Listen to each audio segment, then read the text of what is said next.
जब कर्फ्यू लग जाता है तो फिर कौन तोड़ता है गाड़ियाँ? फिर जो प्रदर्शनकारी हैं वो नहीं तोड़ते। फिर वो प्रशासन जिस हिसाब से चाहता है उस हिसाब से वो करता है। जो सच है तो सच है, उसमें कोई बात ही नहीं है। कौन कह सकता है कि मिहिर भोज गुजर नहीं है? और गुजर शब्द सबसे पहले इतिहास में शब्द जो है, अगर जाति के नाम पर कोई शब्द आया तो गुजर आया। अभी ये विवाद की जड़ तो इसलिए है कि क्योंकि राजपूत गुजरों में से बने हैं।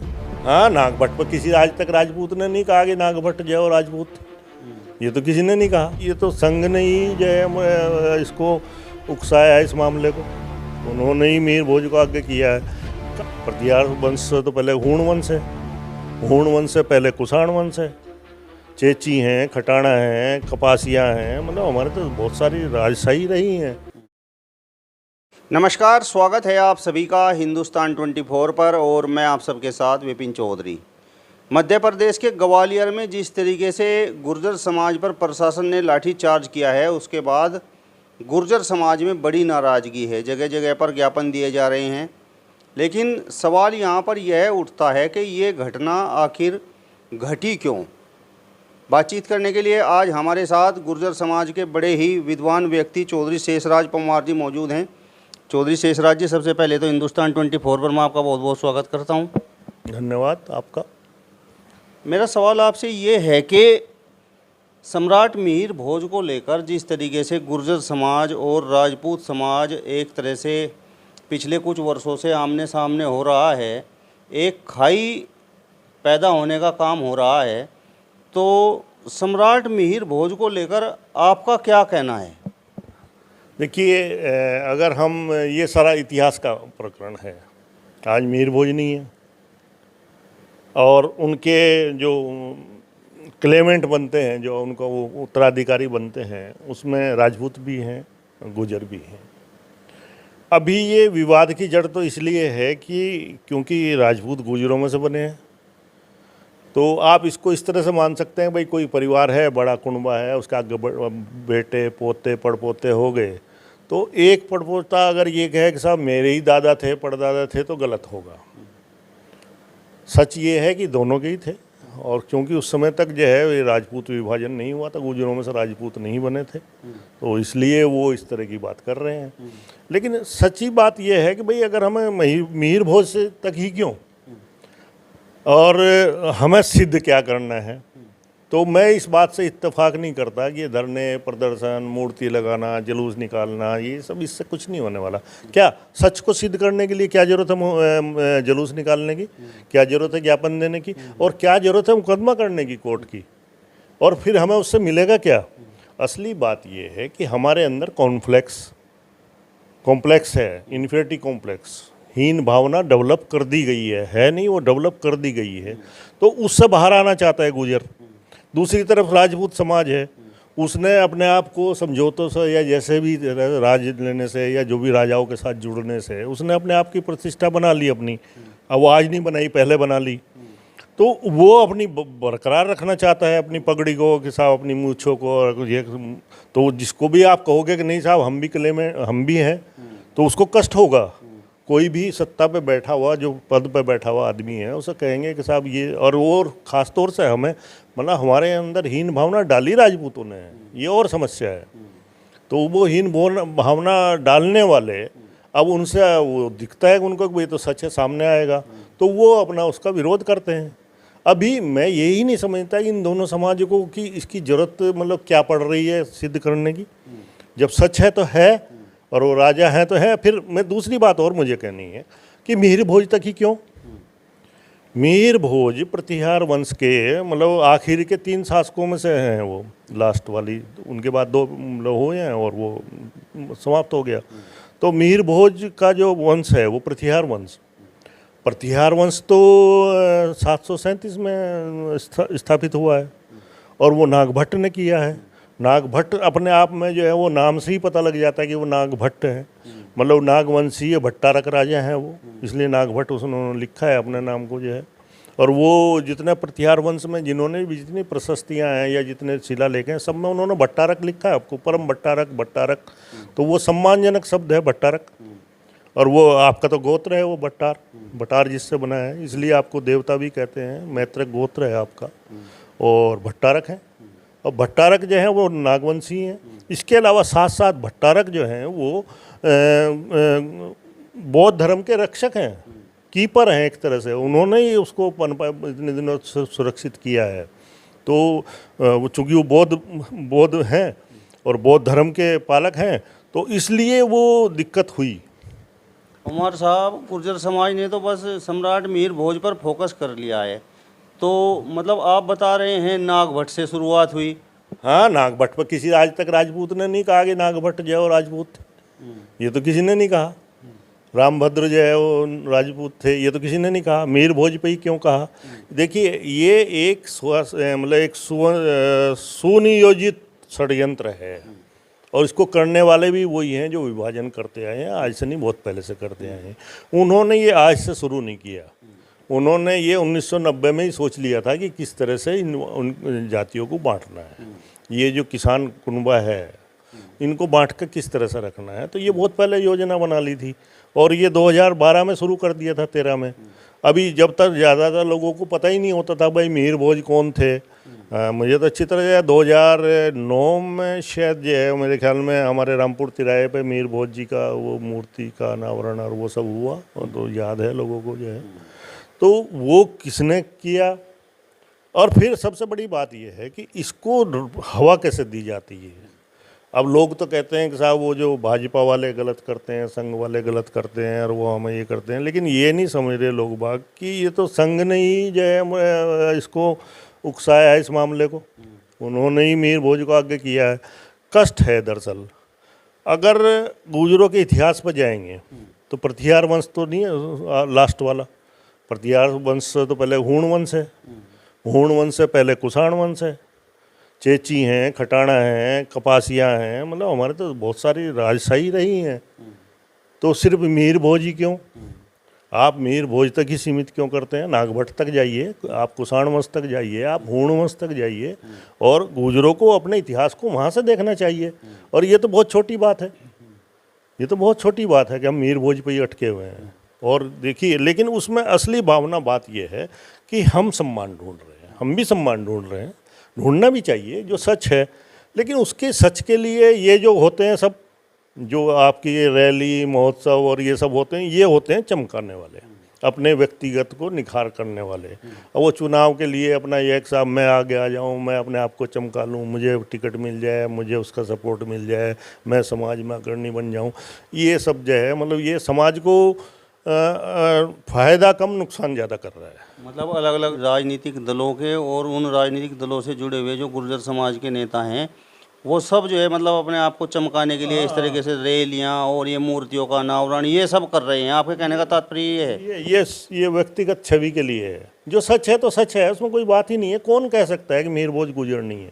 और गुजर शब्द सबसे पहले इतिहास में शब्द जो है, अगर जाति के नाम पर कोई शब्द आया तो गुजर आया। और गुजर किसने दिया? प्रतिहारों ने गुजर नहीं लिखा। राष्ट्रकूट जिनसे उनकी लड़ाई होती रही 300 साल तक, राष्ट्रकूट वंश से प्रतिहार वंश की लड़ाई होती रही, राष्ट्रकूटों ने लिखा गुजर। प्रतिहारों को गुजर राष्ट्रकूटों ने लिखा, जो गुजर मतलब प्रतिहारों के दुश्मन थे, मतलब शत्रुता थी उनसे, और उन्होंने हमें मतलब गुजर नाम दिया। क्योंकि चाइनीज तो हमें यूची कह रहे हैं, वो क्या नाम जो है, जो अरब लेखक हैं वो हमें जूजर कह रहे हैं। तो गुर्जर शब्द जो है वो संस्कृत से ही एक तरह से है। संस्कृत जो है वो बहुत बाद की है। 500 में मतलब गुर्जर, मतलब आपको ताज्जुब होगा कि संस्कृत तो भारत में लाए ही हूण है। हूणों ने गुजरों ने संस्कृत लाई भारत में, उससे पहले नहीं है। 5वीं शताब्दी में है ये। अब ये जैसा आपने बताया कि जूजर, गुज्जर, गुर्जर, कुछ गोचर भी कहते हैं, इस पर भी कहीं ना कहीं पेंच फंसता है। नहीं, गोचर तो खैर बेवकूफ़ी में कहा गया। वो तो मतलब एक तरह से हम गाय रखने वाले हैं, तो गोचर तो शब्द नहीं है, वो तो बचाने के लिए। क्योंकि जो चौधरी चरण सिंह जी के टाइम में ये हुआ था कि भाई जाति के नाम पर जो भी संस्थाएं बनी हुई उनमें से जाति शब्द हटाया जाए।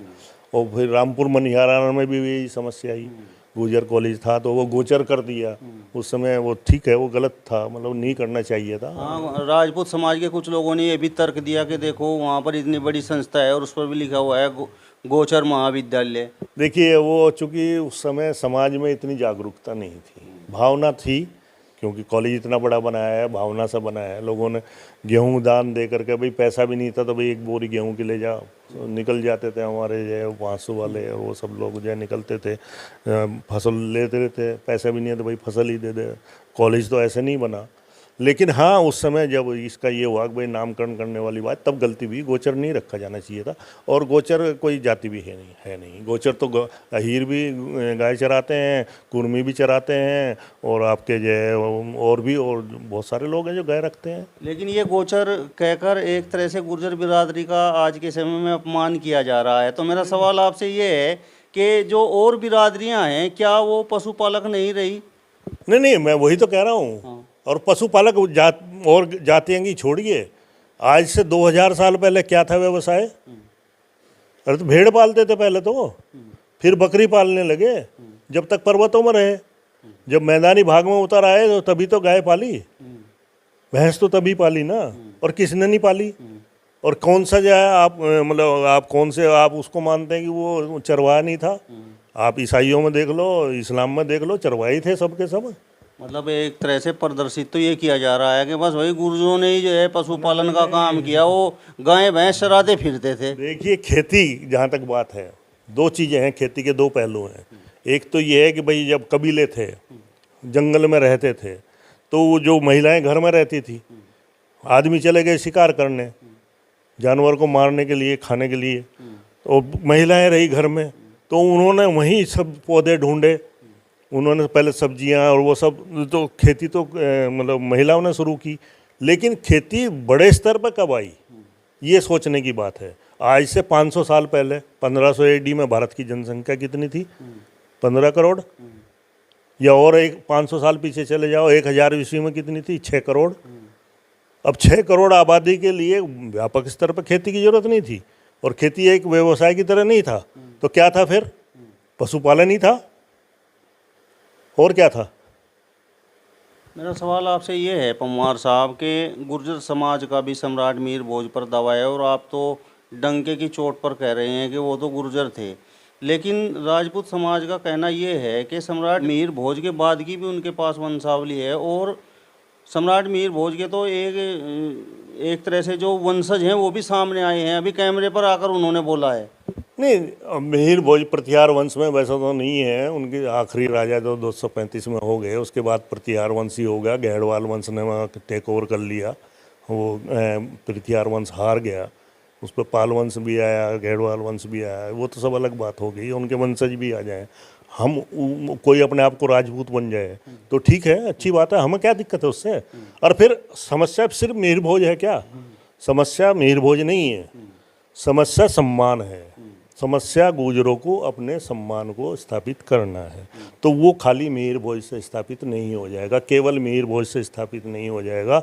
और मीर भोज को अगर वो जो उनका ज़्यादा राजपूतों का राजपूती उससे बच जा रही है, दे दो उन्हें कि ले जाओ, कोई फर्क नहीं पड़ रहा। हमारे तो और बहुत बड़े बड़े हैं, बहुत बड़े बड़े हैं, और बड़े बड़े काम हैं उनके। मीर भोज ठीक है, मीर भोज का शासन था, उन्होंने एक सुव्यवस्थित शासन किया, उनकी सेना जो थी। और क्योंकि प्रतिहार वंश को किससे लड़ना पड़ा? प्रतिहार वंश की अरबों से कोई लड़ाई नहीं हुई, किसी मुस्लिम आक्रांता से लड़ाई नहीं हुई। ये बात अलग है कि मुस्लिम आक्रांता डर करके प्रतिहार वंश के शासनकाल में 300 में नहीं आए भारत में, लेकिन उनका युद्ध कोई नहीं हुआ।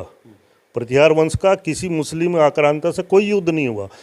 प्रतिहार वंश के युद्ध हुए हैं पाल वंश से और राष्ट्रकूट वंश से। राष्ट्रकूट तो हैं ही या गुर्जर। मैंने बताया, मतलब यह है कि महाभोजी और महारट्टी दो विभाजन है नागवंश के। महाभोजी में भोजवंश आ गया, जिसमें मिहिर भोज हो गए, भोज परमार हो गए, ये सारा भोजवंशी हैं। और वो हो गए रट्टी जो है महारट्टी, वो राष्ट्रकूट हो गए।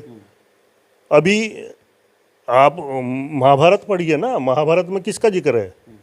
महाभारत में 4 जगह भोजवंश को कोट किया गया कि हाँ भोजवंशियों ने भी ये किया। इसका मतलब भोजवंश के बाद का महाभारत का लेखन है। और महाभारत में जब भीष्म पितामह के कि भी गद्दी किसे दी जाए, तो वहाँ लिखा गया कि साहब भोजवंशियों ने ये किया है पहले ही, कि उन्होंने, कोई ज़रूरी नहीं है कि जो आपका पुत्र है वही गद्दी पे बैठे, जो योग्य है उसको बिठाया गद्दी पे। तो ये तो महाभारत कह रहा है।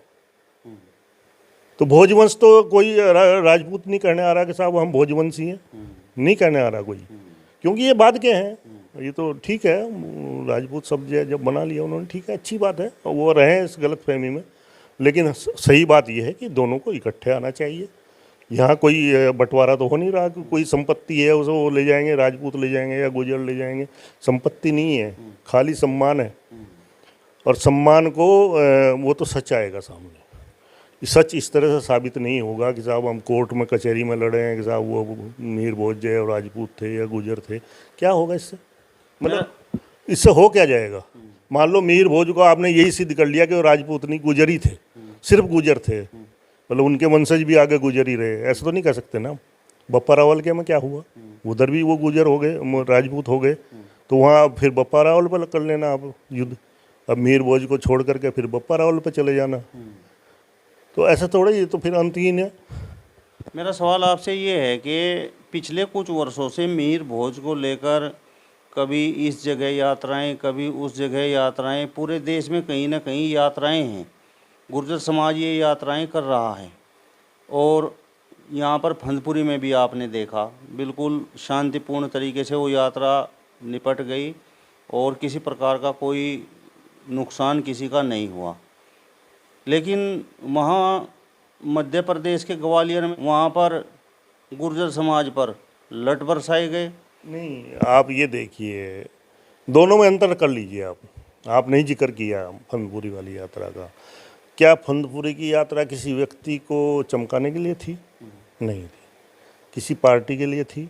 नहीं थी। किसी धर्म के लिए थी? नहीं थी। वो स्वस्फूर्त थी। समाज तो चाहता है कि वो अपना सम्मान वापस पाए, लेकिन जहाँ जहाँ अग्रणी साहब वो ये जाएंगे वहाँ पे वो अगुवाई करेंगे और वो भाषण देंगे और वहाँ पहले वो भाषण होगा, ये सब ये है, ये मतलब यही फ़र्क आ जाता है कि आप अगर राजनीति करना चाहेंगे तो राजनीति में तो फिर आप तैयार रहें, आपके साथ कुछ भी हो सकता है। वो पिटाई विटाई वो तो सब सामान्य सी समस्या है। फिर उसके बाद दुहाई देंगे कि भाई सारे गुजरों आ जाओ यहाँ, सारे गुजरों कैथल पहुँच जाओ, सारे गुजरों ग्वालियर पहुँच जाओ, सारे गुजरों जो है वो मतलब मूर्तियाँ लगा दो, भोपाल में पहुँच जाओ। क्या है ये? असली बात ये है कि हमें सच की तह तक जाना है। मतलब ग्वालियर में जो कुछ हुआ, आपके कहने का तात्पर्य ये है कि गुर्जर समाज के नेताओं की वो एक तरह से राजनीति थी। राजनीति ही कही जा सकती है, इसको राजनीति ही कही जा सकती है, क्योंकि वो मतलब मेरा अपना खुद का मत है। ये हो सकता है भाई समाज के लोग दूसरी तरह सोचते हो, मेरा अपना मत ये है कि गुजरों को अपना पता होना चाहिए। अब वहाँ पर नौजवानों पर बहुत सौ पर मुकदमे हो गए हैं और पुलिस उन्हें ढूंढती फिर रही है। यात्रा तो एक तरह से वो समाप्त हो चुकी है, वो घटना भी समाप्त हो चुकी है, वो जिस तरीके से वो ज्ञापन सौंपने का कार्यक्रम था वो भी समाप्त हो चुका है। अब गुर्जर समाज के नौजवान कभी इधर भाग रहे हैं, कभी उधर भाग रहे हैं। यही समस्या है। कोई ज़रूरी नहीं कि रैली में जो लोग गए थे उन्होंने ही गाड़ियाँ तोड़ी हों, कोई ज़रूरी नहीं है कि उन्होंने ही उत्पात किया हो। फिर आपने एक अवसर दे दिया किसी प्रशासन को कि फिर अब जब कर्फ्यू लग जाता है तो फिर कौन तोड़ता है गाड़ियाँ? फिर जो प्रदर्शनकारी हैं वो नहीं तोड़ते। फिर वो प्रशासन जिस हिसाब से चाहता है उस हिसाब से वो करता है। और ये तो साफ दिखाई दे रहा है उसमें कि ये मतलब अवसर तो हमने दिया, अवसर तो हमने दिया। क्या सिद्ध करना चाह रहे हैं हम? क्या हम रैलियों से हमारा सम्मान स्थापित हो जाएगा? अब गुर्जर समाज कह रहा है कि देखिए किस तरीके से गुर्जर समाज का उत्पीड़न वहाँ मध्य प्रदेश में हो रहा है। लोग बड़े बड़े धरनों की अब चेतावनी दे रहे हैं। यही है, जब तक चुनाव होगा ये चलेगा, जब तक चुनाव होगा ये चलेगा। राजस्थान में भी ऐसे ही होगा, मध्य प्रदेश में भी ऐसे ही होगा। अपनी ज़मीन खोज रहे हैं लोग बाग जो है कि मैं यहाँ से नेता बन जाऊँ, क्योंकि पिछली बार राजस्थान में शहीद तो हमारे 72 लोग हुए और सांसद बने फिर दिल्ली से जा कर के लोग बाग। तो ये गलत है, गलत है। चलिए, तो चौधरी शेषराज परमार जी को आपने सुना। फिलहाल इस वीडियो में बस इतना ही। अगली वीडियो में फिर आपसे मुलाकात होगी, तब तक बने रहिए हिंदुस्तान 24 के साथ। नमस्कार।